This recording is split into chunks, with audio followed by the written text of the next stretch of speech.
Hello everyone, स्वागत है आप सभी का हमारे यूट्यूब चैनल पे। आज अपन पढ़ने जा रहे हैं भारत की जनगणना 2011 से महत्वपूर्ण तथ्य। वेरी वेरी इंपॉर्टेंट सेशन और हमेशा आपसे यहाँ से सवाल पूछे जाते हैं। तो आइए सेशन को चालू करेंगे और चीजों को समझने का प्रयास करेंगे। देखो, पहला सवाल आता है, भारत में पहली बार विधिवत जनगणना कब प्रारंभ की गई थी? तो लिखते हैं, भारत में पहली बार विधिवत जनगणना 1872 में लॉर्ड मेयो के समय में यह प्रारंभ की गई थी। लिखिए, देखो अब अगला ही सवाल आता है, भारत में नियमित जनगणना।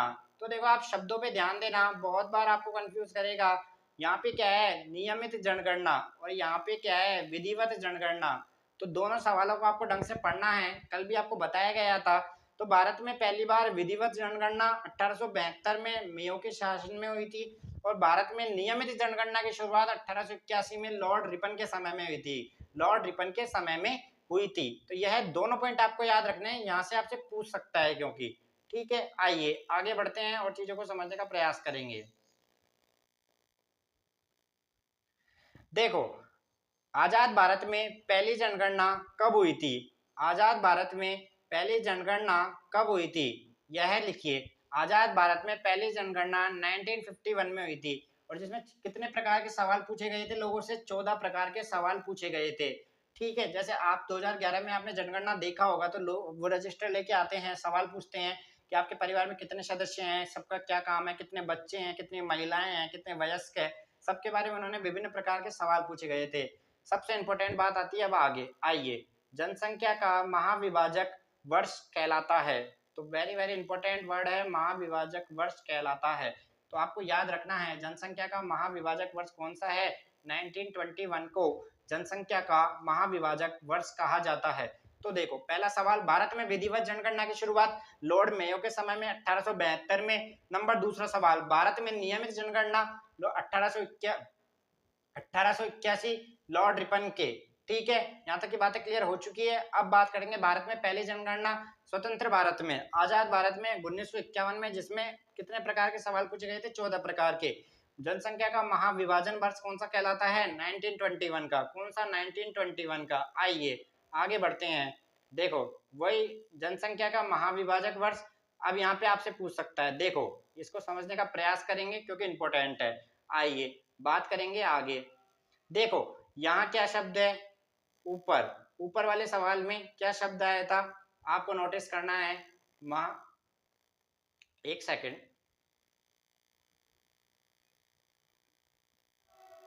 महाविभाजन वर्ष। और फिर अगला देखते हैं आगे, इसको अगला सवाल आता है लघु विभाजन वर्ष। तो दोनों वेरी वेरी इंपॉर्टेंट है, और आपको याद रखना है, जनसंख्या का महाविभाजन वर्ष तो 1921 को कहा जाता है, और जनसंख्या का लघु विभाजक वर्ष 1951 को कहा जाता है। हर एग्जाम में आपसे देखो यहाँ से सवाल आता है, आपको याद रखना है। ठीक है, तो दोनों आप याद रखेंगे, महाविभाजन वर्ष 1921, लघु विभाजक वर्ष 1951। ठीक है, यहाँ तक की बातें क्लियर हो चुकी है। आइए अगला सवाल देखते हैं, विश्व जनसंख्या दिवस कब मनाया जाता है? विश्व जनसंख्या दिवस प्रतिवर्ष 11 जुलाई को मनाया जाता है। ठीक है, और इस वर्ष के जो हमारा विश्व जनसंख्या दिवस है उसकी थीम है leave no one behind, leave no one behind, count everyone. यह आपको याद रखना है, आपको समझा दिया गया था उस दिन पूरा विद डिटेल। आपको याद रखना है, विश्व जनसंख्या दिवस प्रतिवर्ष 11 जुलाई को मनाया जाता है। सर्वप्रथम 11 जुलाई 1990 को बनाया गया था। दोनों पॉइंट आपको याद रखने हैं। जनगणना 2011 देश की जनगणना है, 15वीं जनगणना थी, और स्वतंत्र भारत की 7वीं। स्वतंत्र भारत से पहले 8 बार जनगणना हुई थी। कितनी बार? 8 बार जनगणना हुई थी। 7 बार स्वतंत्रता के बाद, टोटल 15 बार जनगणना हो चुकी है।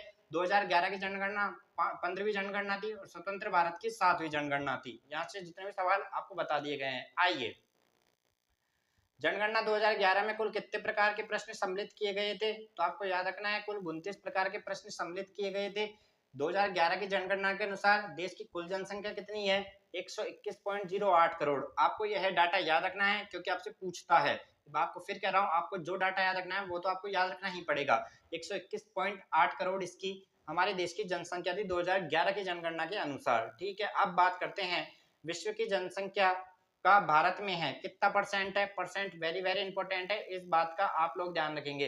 कितना है? 17.5%। कितना है? 17.5%। तो विश्व की जनसंख्या का भारत में कितना है? 17.5% है। कितना है? 17.5% है। ठीक है, आगे आइए देखते हैं। देखो, भारत में पुरुषों की जनसंख्या है, तो आपसे क्या है, ये जनसंख्या तो शायद कम पूछेगा, 62.31 करोड़ 2011 की जनगणना के अनुसार। लेकिन जो ये परसेंटेज का डाटा है ना, ये आपसे जरूर पूछेगा, ये आपसे जरूर पूछेगा। तो आपको याद रखना है 51.47% पुरुष है, और जो बच गया 48.53% महिलाएं हो जाएगी। ठीक है, तो आप दोनों में से एक डाटा याद रख लेना। आप दोनों में से एक डाटा याद रखोगे, 100 में से को घटा दोगे तो वह उसका अगला डाटा आ जाएगा। ठीक है, तो भारत में पुरुषों की जनसंख्या 62.31 करोड़ अर्थात 51.47%। भारत में महिलाओं की संख्या 58.77 करोड़, ठीक है, 48.53%, 48.53%। ठीक है, यहाँ तक की बातें क्लियर हो चुकी है। आइए आगे बढ़ते हैं। शिशु जनसंख्या, देखो सारे डाटा इंपॉर्टेंट है, इस बात का आप लोग ध्यान रखेंगे और परसेंटेज वाला डाटा ज्यादा याद रखेंगे। शिशु जनसंख्या 0 से 6 आयु समूह का 13.6%, कितना है? 13.6% है। इस बात का आप लोग ध्यान रखेंगे, 13.6%। 10 की जनसंख्या वृद्धि 2001 से 2011 तक, 2001 से 2011 तक कितना है? 18.19 करोड़, 17.7%, 17.7%। आपको कुछ भी नहीं करना है, आपको सेशन को एक नहीं 2 बार देखना है, रिवाइज करना है, जिससे आपको यह याद हो जाएगा अच्छी तरह। आइए, जनसंख्या घनत्व, वेरी वेरी इंपॉर्टेंट। जनसंख्या घनत्व हमेशा आपसे पूछता है, कितना है? 382 व्यक्ति प्रति वर्ग किलोमीटर। जनसंख्या घनत्व 2011 की जनगणना से कितना है? 382 प्रति व्यक्ति वर्ग किलोमीटर। लिंगानुपात 943 महिलाएं 1000 पुरुष पे, 1000 पुरुष पे महिलाओं की संख्या क्या कहलाती है? लिंगानुपात कहलाती है। क्या कहलाती है? लिंगानुपात कहलाती है। 943 महिलाएं कितने पे? 1000 पुरुष पे। आइए आगे बढ़ते हैं। देखो, साक्षरता दर 73%, पुरुष साक्षरता दर 80.9%। दोनों डाटा आपको रखना है। साक्षरता दर 73%, पुरुष साक्षरता 18.9, इसको 81% भी बोल दिया जाता है। कितना? 81% भी बोल दिया जाता है। महिला साक्षरता 64.6%, महिला साक्षरता 64.6%। सर्वाधिक जनसंख्या वाला राज्य उत्तर प्रदेश, सर्वाधिक जनसंख्या वाला राज्य उत्तर प्रदेश। न्यूनतम जनसंख्या वाला राज्य सिक्किम, न्यूनतम जनसंख्या वाला राज्य सिक्किम। ठीक है, आइए, सर्वाधिक जनसंख्या वाला केंद्र शासित प्रदेश दिल्ली, 1.67 करोड़ 2011 की जनगणना के अनुसार। ठीक है, आइए आगे बढ़ते हैं। न्यूनतम जनसंख्या वाला केंद्र शासित प्रदेश यूटी लक्षद्वीप, तो सर्वाधिक कौन सा हो गया? हमारा दिल्ली हो गया। कौन सा हो गया? तो सर्वाधिक जनसंख्या वाला राज्य उत्तर प्रदेश, सबसे कम जनसंख्या वाला राज्य सिक्किम। ठीक है, न्यूनतम जनसंख्या वाला केंद्र शासित प्रदेश लक्षद्वीप, सर्वाधिक जनसंख्या वाला केंद्र शासित प्रदेश दिल्ली। जनसंख्या की दृष्टि से 4 बड़े राज्य, घटते बढ़ते, देखो सबसे ज्यादा उत्तर प्रदेश, फिर महाराष्ट्र, फिर बिहार, फिर पश्चिम बंगाल। ठीक है, आपको यह क्रम याद रखना है, और यह क्रम उत्तर प्रदेश सबसे ज्यादा, फिर कम महाराष्ट्र, फिर बिहार, फिर पश्चिम बंगाल।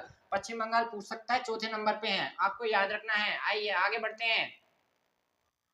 जनसंख्या की दृष्टि से सबसे बड़ा जिला ठाणे महाराष्ट्र में, जनसंख्या की दृष्टि से सबसे छोटा जिला दिबांग घाटी। यह है 2011 की जनगणना से, यह बदल चुके हैं, इस बात का आप लोग ध्यान रखना। 2011 की जनगणना अपन पढ़ रहे हैं, इस बात का आप लोग ध्यान रखेंगे। सर्वाधिक जनसंख्या घनत्व वाला राज्य बिहार, और कितना है? 1106 व्यक्ति प्रति वर्ग किलोमीटर। न्यूनतम जनसंख्या वाला राज्य अरुणाचल प्रदेश, 17 व्यक्ति प्रति वर्ग किलोमीटर। दोनों वेरी वेरी इंपॉर्टेंट है, इस बात का आप लोग ध्यान रखेंगे, दोनों वेरी वेरी इंपॉर्टेंट है। आइए आगे बढ़ते हैं। सर्वाधिक जनसंख्या वाला केंद्र शासित प्रदेश दिल्ली, ये आपको बता चुके हैं। न्यूनतम जनसंख्या वाला केंद्र शासित प्रदेश अंडमान निकोबार द्वीप समूह है, यहाँ से आपको यह भी याद रखना है। आइए अगला सवाल। सर्वाधिक जनसंख्या घनत्व वाला जिला उत्तर पूर्व दिल्ली का है, उत्तर पूर्व दिल्ली का है। न्यूनतम जनसंख्या घनत्व वाला जिला दिबांग घाटी अरुणाचल प्रदेश, 1 व्यक्ति प्रति वर्ग किलोमीटर। ठीक है, अब बात करते हैं सर्वाधिक लिंगानुपात। लिंगानुपात आपको बता चुके हैं, 1000 पुरुष पे महिलाओं की संख्या लिंगानुपात कहलाती है। तो देखो, सबसे ज्यादा लिंगानुपात है 1084 प्रति, तो यहाँ पे 1000 पुरुषों पे कितनी महिलाएं हैं? 1084। कितनी महिलाएं? 1084। आइए आगे बढ़ेंगे। न्यूनतम लिंगानुपात वाला राज्य हरियाणा, और याद रखना 879 महिलाएं प्रति 1000 व्यक्तियों पे, आपको डाटा सही याद रखना है। न्यूनतम लिंगानुपात वाला राज्य 600 केंद्र शासित प्रदेश यूटी पूछा है आपसे, 618 महिलाएं प्रति 1000 पुरुष पे। कौन सा है? दमन व द्वीप। सर्वाधिक लिंगानुपात वाला जिला माहे पुडुचेरी, इसका कितना है 1176 महिलाएं प्रति 1000 वर्ग किलोमीटर। न्यूनतम लिंगानुपात वाला जिला कौन सा है? दमन।